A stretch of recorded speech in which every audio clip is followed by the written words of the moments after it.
Hello friends, welcome to neo mentors exam 360. So ఈరోజు current అఫైర్స్లో భాగంగా మనం చర్చించబడే టాపిక్ ఇక్కడ మీరు చూడొచ్చు, central bank digital currency. So దీన్ని మనము షార్ట్కట్లో మనము సిబిడిసి అంటామండి, సిబిడిసి. సో దీన్నే సెంట్రల్ బ్యాంక్ డిజిటల్ కరెన్సీ. అయితే మనకి రీసెంట్గా డిసెంబర్ 2022లో సో మనకి ఆర్బీఐ మన సెంట్రల్ బ్యాంక్ అయితే ఉందో సో వాళ్ళు డిజిటల్ రూపీని లాంచ్ చేయడం జరిగింది. సో ఈ డిజిటల్ రూపీ సో మెయిన్గా దీని యొక్క ఉద్దేశం ఏమిటి, సో అసలు దీని యొక్క కాన్సెప్ట్ ఏంటి, డిజిటల్ రూపీ యొక్క దీని బ్యాక్గ్రౌండ్ ఏంటంటే మొత్తం కూడా సో మనం ఈ క్లాస్లో చర్చించేటువంటి ప్రయత్నం చేద్దాము. మనము ఈ క్లాస్లో చర్చించేది అసలు ఫస్ట్ ముందుగా ఇది న్యూస్లో ఎందుకు ఉంది, so first wise in the news, అసలు ఇది న్యూస్లో ఎందుకు వచ్చింది, సో దాని కాంటెక్స్ట్ చూద్దాము. తర్వాత అసలు central bank digital currency CBDC అంటే ఏమిటి చేద్దాం. తర్వాత దీని యొక్క ఆబ్జెక్టివ్స్ ఏమిటి, సో సిబిడిసి తీసుకోవడానికి గల ఆబ్జెక్టివ్ ఏమిటి, ఆ తర్వాత సిగ్నిఫికెన్స్, దీని యొక్క ప్రాముఖ్యత ఏమిటి, సో ఇంపార్టెన్స్ ఏమిటి. అదేవిధంగా సిబిడిస్ అంటే మనకి సెంట్రల్ బ్యాంక్ డిజిటల్ కరెన్సీలో మనకి రెండు రకాలు ఉంటాయి, మెయిన్గా హోల్సేల్ అండ్ రీటైల్ అని చెప్పేసి. సో ఆ టైప్స్ అవేంటి అవి చూద్దాము. ఆ తర్వాత క్రిప్టో కరెన్సీ అండి. సో క్రిప్టో కరెన్సీ మనకి బిట్ కాయిన్ లాంటి క్రిప్టో కరెన్సీస్ ఉన్నాయి కదా, సో దానికి సిబిడిసికి మధ్య వ్యత్యాసం ఏంటి, సో ఈ రెండు ఒకటేనా, అసలు దీన్ని ఎందుకు తీసుకొచ్చారు అది మనం తెలుసుకుందాము. ఆ తర్వాత ఫెడరల్ రిజర్వ్, సో మన ఇండియా అయితే ఆర్బీఐ మనకి డిజిటల్ రూపీని అయితే మనకు అందుబాటులోకి తెచ్చింది. కానీ యూఎస్ఏలో ఉన్నటువంటి ఫెడరల్ రిజర్వ్, సో మన ఇండియాలో అయితే మనము సెంట్రల్ బ్యాంక్ని ఆర్బీఐ బ్యాంక్ అంటాము, so reserve Bank of India. అమెరికాలో దాన్ని మనము ఫెడరల్ రిజర్వ్ అంటాం దాన్ని. సో ఇదే తరహాలో అమెరికాలో ఉన్నటువంటి ఫెడరల్ రిజర్వ్ కూడా వాళ్ళ యొక్క డిజిటల్ డాలర్ని తీసుకోవడానికి కూడా ప్లాన్స్ వేస్తున్నారనమాట. సో అది ఎందుకు వాళ్ళు ఇప్పుడు అవసరం వచ్చింది వాళ్ళకి, అది మనం చర్చించుకుందాము. ఆ తర్వాత దీనికి ఉన్నటువంటి మెయిన్ అడ్వాంటేజ్ మరియు డిసడ్వాంటేజ్, సో సిబిడిసికి ఉన్నటువంటి అడ్వాంటేజ్ ఏంటిది, సో దానికి ఉన్నటువంటి డిసడ్వాంటేజ్ ఏంటిది, అవన్నీ కూడా మనము ఈ క్లాస్ ఎండింగ్లో కూడా డిస్కస్ చేద్దాం. అయితే సో క్లాస్కి వెళ్ళే ముందు మీ అందరికీ ఒక ప్రాక్టీస్ క్వశ్చన్ ఇక్కడ సో చూడొచ్చు. Sir, the lowering of the bank rate by the reserve Bank of India leads to, అంటే బ్యాంక్ రేట్ని కనుక తగ్గిస్తే సో ఏమవుతుంది. సో ఇక్కడ ఆప్షన్ చూడొచ్చు.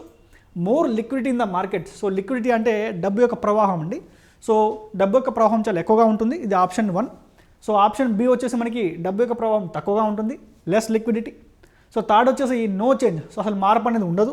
సో ఫోర్త్ అనేది mobilisation of more deposit by commercial banks, so commercial బ్యాంక్స్లకి deposits అనేది పెరుగుతుంది. సో ఇక్కడ మీ క్వశ్చన్, సో ఈ క్వశ్చన్కి రైట్ ఆన్సర్ ఏందో మీరు ఇక్కడ కామెంట్ సెక్షన్లో కామెంట్ చేయండి. సో మళ్ళీ ఒకసారి క్వశ్చన్ చదువుతాను మీకోసం. The lowering of the bank rate by the Reserve Bank of India leads to, so more liquidity in the market, less liquidity in the market, no change of the liquidity in the market and mobilisation of more deposits by the commercial bank. So correct ఆన్సర్ని కామెంట్లో చేయండి. So ఇప్పుడు మనం క్లాస్లోకి వెళ్ళిపోదాము. So ఇక అసలు న్యూస్లో ఎందుకు ఉంది, సో న్యూస్లో ఎందుకు ఉందని ఇక్కడ చూడొచ్చు. UPI QR code, so CBDC interoperability అంటే ఏదైతే మనకి డిసెంబర్ 2022లోనే మనకి ఈ యొక్క CBDC so central bank digital కరెన్సీని అమలులోకి తెచ్చారు. అయితే తెచ్చినప్పుడు దానికి ఈ యూపీఐకు యాక్సెస్ లేదండి. సో యూపీఐ అంటే మనకి unified payment interface. So unified payment ఇంటర్ఫేస్ని మనము తెలుసు, మనం రెగ్యులర్గా మనం ప్లాట్ఫామ్స్ ఉన్నట్టు గూగుల్ పే కానీ ఫోన్పేలో వాడుతుంటాము. అయితే రీసెంట్గా ఇప్పుడు సో ఈ యొక్క digital currency, so digital rupee అయితే ఉందో దాన్ని కూడా యూపీఐతో అనుసంధానం చేశారండి. సో దాంట్లో మనకి మెయిన్గా మేజర్ బ్యాంక్స్ వచ్చేసి మనకి state bank of India, so bank of Baroda, Kotak Mahindra bank, ఇవన్నీ కూడా ఈ యొక్క వాళ్ళ దగ్గర ఉన్నటువంటి డిజిటల్ రూపీని ఈ యూపీఐ ప్లాట్ఫామ్కి అనుసంధానం చేశారనే న్యూస్ అయితే మనకు వచ్చింది. సో ఇది న్యూస్కి ఉన్నటువంటి కాంటెక్స్ట్. సో ఈ కాంటెక్స్ట్లో మనకి ఈ యొక్క సిబిడిసి యొక్క వార్త అయితే మన న్యూస్లో వచ్చింది కాబట్టి మనం దీని గురించి మరిన్ని అంశాలు చర్చించుకుందాము. ముందుగా అసలు సెంట్రల్ బ్యాంక్ డిజిటల్ కరెన్సీ అంటే ఏమిటి, so what is CBDC. So RBI launch in December 2022, ఈ సెగ్మెంట్ని డిసెంబర్ 22 ఆర్బీఐ తీసుకొచ్చింది మనకి. అయితే ఇది మెయిన్గా it's form of digital currency issued by central bank. So crypto currency, so మనకి మెయిన్గా ఈ యొక్క సిబిడిసి కాకుండా మనకి దీనికంటే ముందు ఇంకోటి వచ్చింది, దాన్ని మనం క్రిప్టో కరెన్సీ అంటాము. దాన్ని మనం జనరల్గా బిట్ కాయిన్స్ కానీ చాలా టైప్స్ ఆఫ్ కాయిన్స్ ఉన్నాయి అందులో. అయితే మనకి ఆ యొక్క క్రిప్టో కరెన్సీకి దీనికి మెయిన్ డిఫరెన్స్ ఏంటంటే ఈ యొక్క CBDC central bank digital currency అయితే ఉందో దీన్ని గవర్నమెంట్ చాలా అఫీషియల్గా లాంచ్ చేస్తుంది. అంటే మన దగ్గర ఉన్నటువంటి డబ్బు, మన చేతిలో ఉన్నటువంటి ఫిజికల్ క్యాష్కి ఇది దాని యొక్క రీప్లేస్మెంట్ అనమాట. So it is given by the government order, దీని వెనకాల గవర్నమెంట్ లీగల్ బ్యాకింగ్ ఉంటుంది దీనికి సిబిడిసికి. అదేవిధంగా క్రిప్టో కరెన్సీ బిట్ కాయిన్ లాంటి వాటికైతే అది కంప్లీట్గా ప్రైవేట్ ప్లాట్ఫామ్ మీద నడుస్తాయి. సో దాని వెనక గవర్నమెంట్ ఒక గ్యారెంటీ అనేది ఉండదు. సో అది మెయిన్ డిఫరెన్స్. సో దాన్ని కౌంటర్ చేయడానికి మనకి ఆర్బీఐ తన సొంత వర్షన్ అయినటువంటి డిజిటల్ రూపీని లాంచ్ చేయడం జరిగింది ఇక్కడ. ఆ తర్వాత ఇది same as a Fiat currency. So Fiat currency అంటే మన దగ్గర ఉన్న డబ్బుకి ఇది సేమ్ అన్నమాట. సో ఫర్ ఎగ్జాంపుల్ అంటే ఈ యొక్క డిజిటల్ రూపీని మన దగ్గర ఉన్న డబ్బుని ఇంటరాపరబిలిటీ మనం చేంజ్ చేసుకోవచ్చు అండి. సో మనం మార్చుకోవచ్చు. సో దీనికి రీప్లేస్మెంట్ అది. కాకపోతే ఇది ఒక డైరెక్ట్ ఇష్యూయన్స్ అనేది మనకి ఆర్బీఐ నుంచి ఇష్యూ చేస్తుందండి. డైరెక్ట్గా ఈ సిబిడిఎస్ అనేది మనకి ఆర్బీఐ ఇష్యూ చేస్తుంది. సో దీనికి అల్టిమేట్ అథారిటీ అండ్ కంట్రోల్ మొత్తం కూడా మనకి ఆర్బీఐ దగ్గరే ఉంటుంది దీనికి. సో దాన్ని మనం డిజిటల్ కరెన్సీ అన్నాం దాన్ని. అయితే ఈ డిజిటల్ కరెన్సీని ఎందుకు తీసుకొచ్చారు, దీనికి ఆబ్జెక్టివ్స్ ఏంటిదంటే మెయిన్గా physical handling currency. So cost, so మనకి ఫిజికల్ హ్యాండ్లింగ్ ఆఫ్ కరెన్సీలో మనకి చాలా కాస్ట్ అవుతుంది. సో ఫర్ ఎగ్జాంపుల్ ఇప్పుడు మీరు చూసుకుంటే కూడా మన దగ్గర ట్రాన్సాక్షన్ చాలా తక్కువగానే ఇంటర్ బ్యాంక్ ట్రాన్సాక్షన్స్ ఉంటాయి. సో మళ్ళీ బ్యాంక్ నుంచి ఆర్బీఐ కూడా చాలా వరకు ట్రాన్సాక్షన్స్ ఉంటాయి. సో దాంట్లో ఏమవుతుంది, దాంట్లో మనకి భారీ రకమైన క్యాష్, సో కొన్ని వేల కోట్లు కొన్ని వందల కోట్ల ఆఫ్ క్యాష్ని మనము వాళ్ళు ఈ మంత్ ఎండింగ్ అయిపోయిన తర్వాత దాన్ని ట్రాన్స్ఫర్ చేస్తుంటారు అనమాట. సో ఈ బ్యాంక్ నుంచి ఆ బ్యాంక్కి, ఆ బ్యాంక్ నుంచి ఆర్బీఐకి ట్రాన్స్ఫర్ చేస్తుంటారు అనమాట. ఆ విధంగా ఫిజికల్ కరెన్సీని ట్రాన్స్ఫర్ చేయడానికి వచ్చినటువంటి ఖర్చు, సో దానికి ఉన్నటువంటి సెక్యూరిటీ మెజర్స్ ఇవన్నీ కూడా మనకి చాలా వరకు భారం పడుతుంది. సో ఒకవేళ కనుక దీన్ని కంప్లీట్ డిజిటల్ చేస్తే కనుక సో దాన్ని డైరెక్ట్గా మనం ఆన్లైన్ నుంచే మన నెట్ నుంచి ట్రాన్స్ఫర్ చేయొచ్చు. సో ఏదైతే ఫిజికల్ ట్రాన్స్ఫరింగ్ ఉంటుందో దానికి సంబంధించిన సెక్యూరిటీ ఇష్యూస్ కానీ, సో లేకపోతే దానికి సంబంధించిన కాస్ట్ కానీ అవన్నీ కూడా మనకి మెయిన్గా తగ్గేటువంటి అవకాశం ఉంటుంది. ఆ తర్వాత చూడొచ్చు, సో మెయిన్గా క్రిప్టో కరెన్సీని కౌంటర్ చేయడానికి, సో ఎప్పుడైతే ఈ క్రిప్టో కరెన్సీస్ బిట్ కాయిన్స్ మనకి మార్కెట్లో వచ్చినాయో సో అవి విపరీతంగా అయిపోవడం వల్ల జనాలు చాలా వరకు దాన్ని మోసపోయారు. సో దాని మీద సరైనటువంటి రెగ్యులేషన్స్ కూడా మన ఇండియాలో లేవు. సో దాన్ని కౌంటర్ చేయడానికి సో ఈ యొక్క డిజిటల్ బ్యాంక్, సో అప్పుడు ప్రభుత్వానికి వచ్చిన ఆలోచన ఏంటంటే జనాలు ఈ క్రిప్టో కరెన్సీకి వెళ్ళడం కాకుండా సో మన ఇండియానే మనకి ఒక సెంట్రల్ బ్యాంక్ డిజిటల్ కరెన్సీ తీసుకొస్తే ఎలా ఉంటుందని ఆలోచన చేసి సో ఫైనల్గా ఈ క్రిప్టో కరెన్సీస్ వైపు జనాల్ని వెళ్లకుండా సో ఇండియాకు ఉన్నటువంటి డిజిటల్ రూపీని వాడేలాగా సో ఒక ప్రయత్నం చేయడం కోసం కూడా ఒక ఆబ్జెక్టివ్ పెట్టుకున్నారు. సో మెయిన్గా దీనికి 2 ఆబ్జెక్టివ్స్, ఒకటి క్రిప్టో కరెన్సీ జోలికి వెళ్లకుండా సో డిజిటల్ రూపీని వాడడం ఒకటి, సో రెండోది ఒకటి దీనికి సంబంధించినటువంటి సెక్యూరిటీ కాస్ట్ కానీ లేకపోతే మనకి ఫిజికల్ క్యాష్ అయితే ఉందో హ్యాండిల్ చేయడానికి వచ్చేటువంటి కాస్ట్ కానీ ఇవన్నీ కూడా మనకి డిజిటల్ కరెన్సీ ద్వారా తగ్గేటువంటి అవకాశం ఉంటుంది. సో ఆ తర్వాత ఈ సిగ్నిఫికెన్స్, దీని ఒక ఇంపార్టెన్స్ ఏమిటి అసలు యాక్చువల్గా, సో ఇక్కడ చూస్తే మనకి మెయిన్గా క్రాస్ బార్డర్ ట్రాన్సాక్షన్స్ అండి. సో మనకి ఒక దేశం నుంచి ఇంకో దేశానికి మనం చాలా ఒక డబ్బును మనకి వాణిజ్యం జరుగుతుంటుంది. సో ఆ క్యాష్ ట్రాన్సాక్షన్లో మనకి చాలా వరకు మనకి వెసులుబాటు కలిగిస్తుంది. సో ఇది faster and cheaper and transparent and inclusive so cross border payment service ఇది. సో మనకి చాలా బెనిఫిట్స్ ఉంటాయి దీనివల్ల. సో మనకి డైరెక్ట్గా క్యాష్ మూవ్మెంట్ కాకుండా బ్యాంక్స్ కాకుండా డైరెక్ట్గా మనం కంప్యూటర్ నుంచే ఈ యొక్క ఏదైతే ట్రాన్సాక్షన్స్ ఉన్నాయో అవన్నీ కూడా చేయొచ్చు. ఆ తర్వాత ట్రెడిషనల్ అండ్ ఇన్నోవేటివ్ అండి. So being a culture of shift towards virtual currency by reducing currency handling cost. నేను ఇంతకుముందు చెప్పాను కదండి కరెన్సీ హ్యాండ్లింగ్ కాస్ట్. సో ఫిజికల్గా మనకి డబ్బును మూవ్మెంట్ చేసేటువంటి దాంట్లో చాలా కాస్ట్ ఉంటుంది, లాజిస్టిక్ కాస్ట్ కానీ సో దానికి ప్రొవైడ్ చేసేటువంటి సెక్యూరిటీ కాస్ట్ కానీ సో అవన్నీ చాలా వరకు కూడా మనకి ఎక్కువ కాస్ట్ పడుతుంటుంది. సో దీని ద్వారా ఏంటంటే మెయిన్గా మనకి ఆ కాస్ట్ అని కూడా చాలా వరకు తగ్గుతుంది. ఆ తర్వాత ఫైనాన్షియల్ ఇంక్లూజన్ అండి. సో ఫైనాన్షియల్ ఇంక్లూజన్ అంటే మనకి ఏదైతే మనకి మారుమూల ప్రాంతంలో జనాలు ఉన్నారో సో వాళ్ళ దాకా మనకి జనరల్గా ఏటీఎమ్స్ కానీ సో బ్యాంక్స్ కానీ వెళ్ళవు. సో కాకపోతే వాళ్ళకి జస్ట్ ఇంటర్నెట్ ఉంటే సో వాళ్ళకి ఫిజికల్ క్యాష్ ఫామ్లో కాకుండా ఈ యొక్క డిజిటల్ కరెన్సీ అయితే ఉందో సో మనకి డిజిటల్ రూపీ అయితే ఉందో డిజిటల్ రూపీ ద్వారా కూడా వాళ్ళని మన ఫైనాన్షియల్ సిస్టంలోకి తీసుకొని రావచ్చండి. అంటే మోర్గా చెప్పాలంటే ఒక informal economy, cash based economy నుంచి ఒక డిజిటల్ ఎకనామీలోకి మనం షిఫ్ట్ అవ్వడానికి కూడా మనకి ఈ సెంట్రల్ బ్యాంక్ డిజిటల్ కరెన్సీ అనేది మనకి చాలా హెల్ప్ఫుల్ అవుతుంది. సో ఆ తర్వాత టైప్స్ ఆఫ్ సిబిడీస్ అండి. సో దీనిలో రకాలు ఎన్ని ఉన్నాయి. సో మెయిన్గా టైప్స్ ఆఫ్ సిబిడీస్కి వెళ్తే కూడా మనకి 2 టైప్స్ ఆఫ్ సిబిడీస్ ఉన్నాయండి. So central bank digital currencies. So అందులో ఒకటి వచ్చి హోల్సేల్, సో మరొకటి వచ్చేసి మనకి రీటైల్ అండి. సో హోల్సేల్ జనరల్గా దేనికి ఇస్తారండి. సో హోల్సేల్ అనేది holding reserves in a central bank అండి. సో సెంట్రల్ బ్యాంక్లో రిజర్వ్స్ అంటే మెయిన్గా ఇది బ్యాంక్ టు బ్యాంక్ ట్రాన్సాక్షన్స్ అండి. సో ఇది బ్యాంకుకి మధ్య జరిగే ట్రాన్సాక్షన్స్ కానీ లేదా బ్యాంకుకి మరియు ఆర్బీఐకి మధ్య జరిగేటువంటి ట్రాన్సాక్షన్స్ అండి.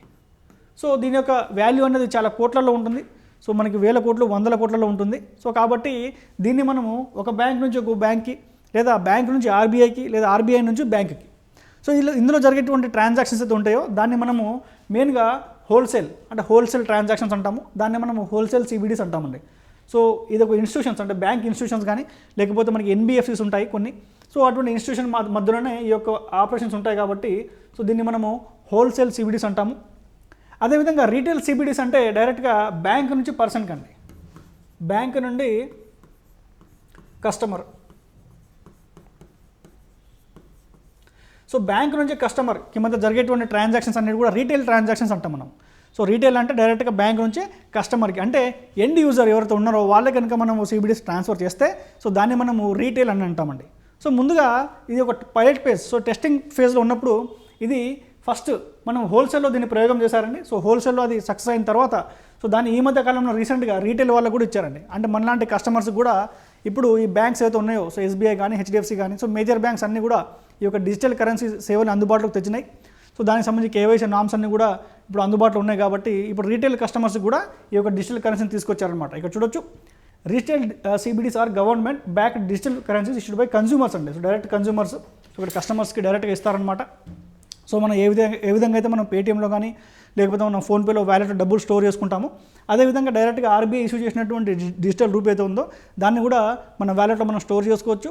అదేవిధంగా ఇప్పుడు ఇచ్చినటువంటి న్యూస్ ప్రకారం అయితే దాన్ని మనం UPI ట్రాన్సాక్షన్లు కూడా వాడుకోవచ్చు అనమాట. So that is called the retail CBDC. So ఆ తర్వాత మెయిన్గా ఈ CBDSకి క్రిప్టో కరెన్సీస్కి ఉన్నటువంటి మధ్య వ్యత్యాసం ఏంటిది?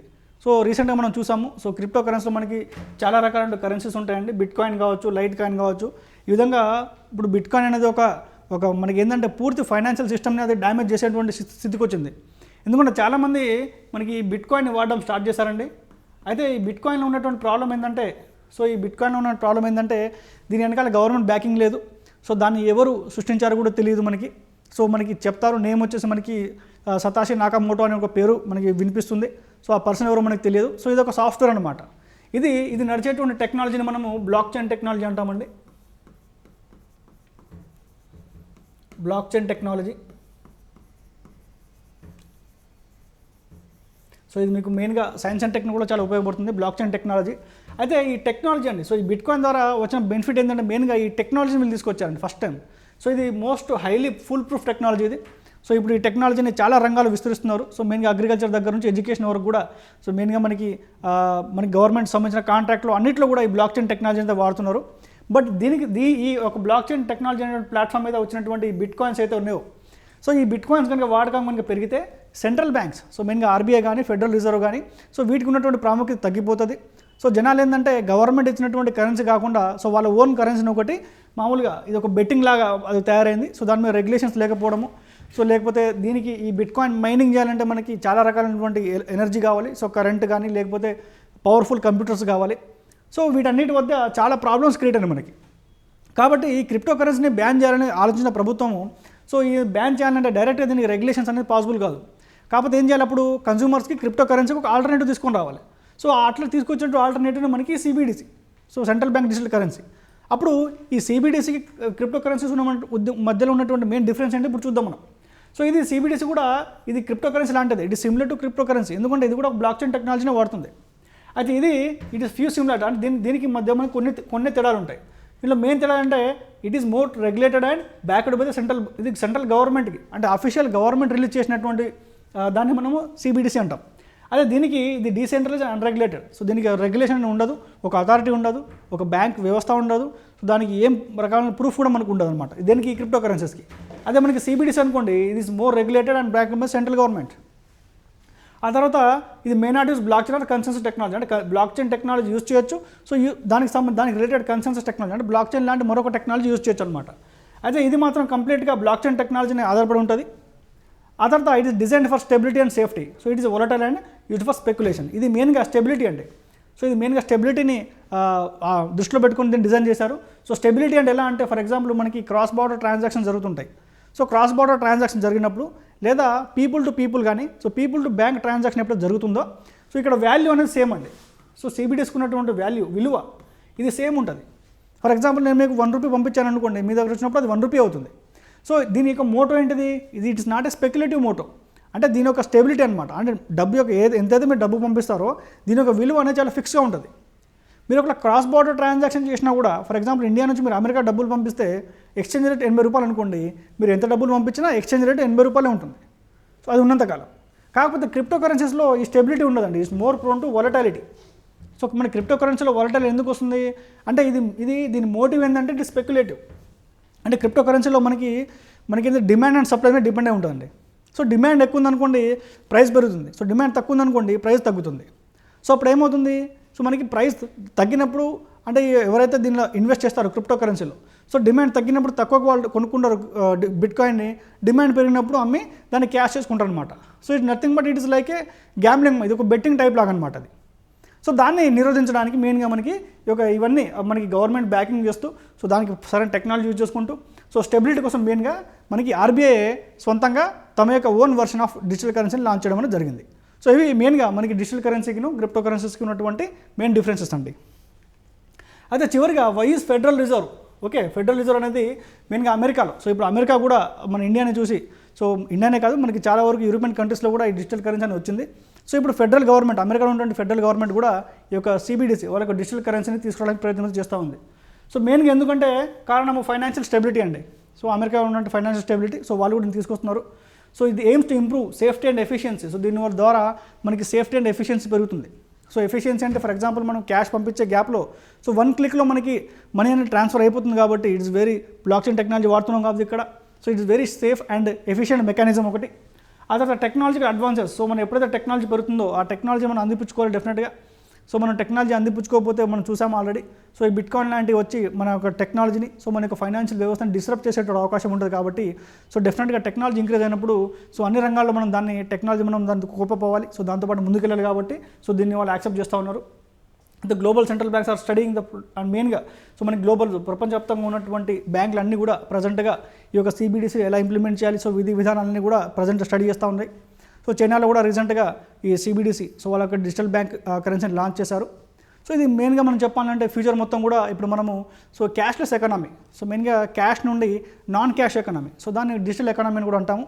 సో మన ఆ యొక్క ట్రాన్సాక్షన్లో మనం ఉన్నాము ఇండియా ప్రజెంట్. సో ఎప్పుడైతే మన ఇండియా పూర్తిగా సో క్యాష్లెస్ నుంచి సో మనకి క్యాష్లెస్ ఎకానమీకి వస్తుందో సో దాని ద్వారా మనకి చాలా రకాల బెనిఫిట్స్ వచ్చే అవకాశాలు ఉంటాయండి.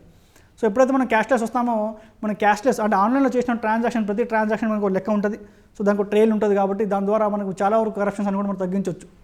సో మెయిన్గా బ్లాక్ మనీకి సంబంధించిన ఇష్యూస్ అండి. సో బ్లాక్ మనీ అంతా కూడా మనకు జనరల్గా ట్రాన్సాక్షన్స్ అన్ని క్యాష్లోనే ఉంటాయి కాబట్టి సో మనం క్యాష్లెస్ ట్రాన్సాక్షన్లో డిజిటల్ ట్రాన్సాక్షన్లో వెళ్తే చాలా వరకు సో మనకి మనీ లాండరింగ్ కానీ లేకపోతే కరప్షన్ కానీ ఇవన్నీ కూడా మనకు తగ్గేటువంటి అవకాశం ఉంటుంది ఈ సెంట్రల్ బ్యాంక్ డిజిటల్ కరెన్సీ ద్వారా. ఓకే, సో ఇదండి ఈరోజు మొత్తం మీకు CBDC గురించి నేను చెప్పదలుచుకున్న టాపిక్ ఎక్స్ప్లెయిన్ అంతా. సో ఈ రోజుకి టాపిక్ అయిపోయింది. సో మనం మళ్ళీ నెక్స్ట్ డే సో మరొక టాపిక్తో మనం కలుసుకుందాం. సో అంతవరకు thank you so very much.